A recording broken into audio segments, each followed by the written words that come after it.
My name is Cameron Going, and I'm getting a BA in Ministerial Education. Well, GBS has really meant a lot to me.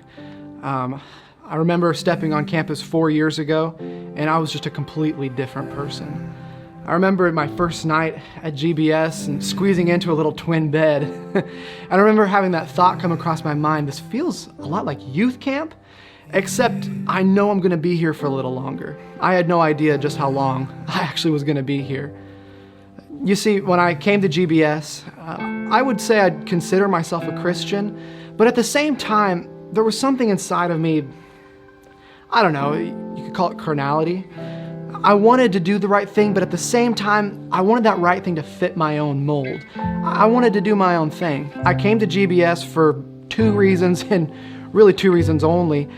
I wanted to come, number 1, because my parents wanted me to, and number 2, I wanted to take Principles of a Christian Life. My plan was I was going to come to GBS for 1 year, and then I would go back to Indiana, enroll in some state school, and pursue medicine so I could make a boatload of money. That was my plan. That's what I wanted to do. The reason I wanted to take Principles of a Christian Life is because I was raised in the conservative holiness movement my whole life. But truthfully, at that stage in my life, I just wasn't buying what I thought they were selling. I respected a lot of people and I wanted to learn, but I talked to my parents for so many hours about different issues that I thought were going to be the big issues. And I'm sure they explained it well. Like I said, I wanted my own way in so many different areas. But for whatever reason, it just didn't ingrain itself inside of me. So I decided I was going to come to GBS, and with the mindset of I wanted to hear the best argument that the holiness movement had to offer. And so I came to GBS, and you can imagine my surprise when I walked into my class, sat down, and Dr. Phil announced to the class that we were going to be spending the entire first semester about loving God and loving others. My first thought was, are you kidding me?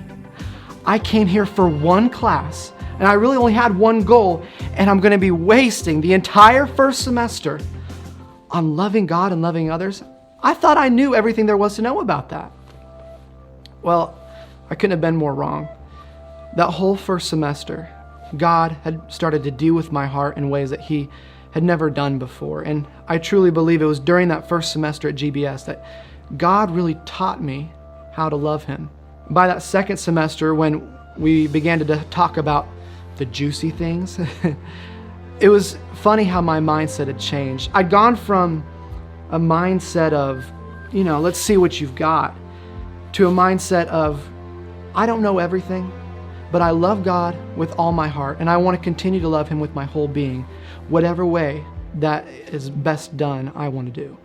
Throughout that first semester, God really began dealing with my heart, and as the semester progressed, I just started giving all sorts of parts of my life to Him. I think this really culminated in the winter revival of my freshman year, where God really began to deal with me on one last thing that I'd yet given to Him, my career.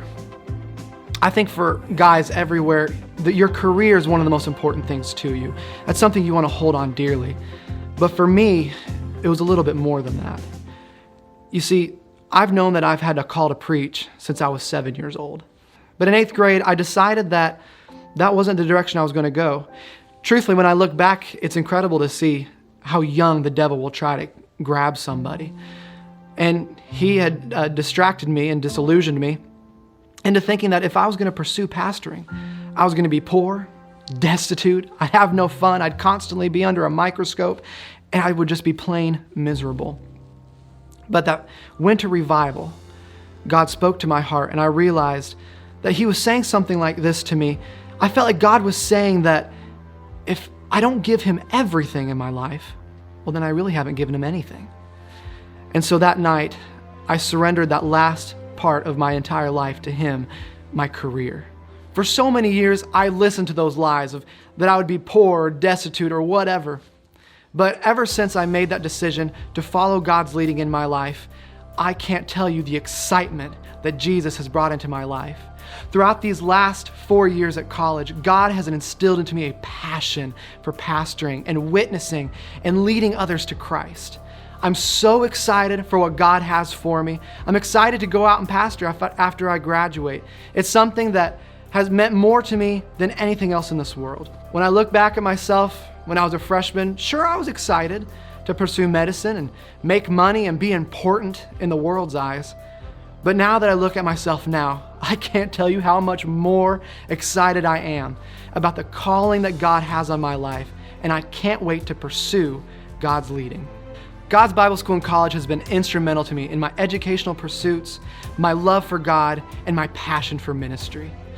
For me, God's Bible School and College's campus is and always will be holy ground, and I recommend it to anyone who would consider coming to Bible college.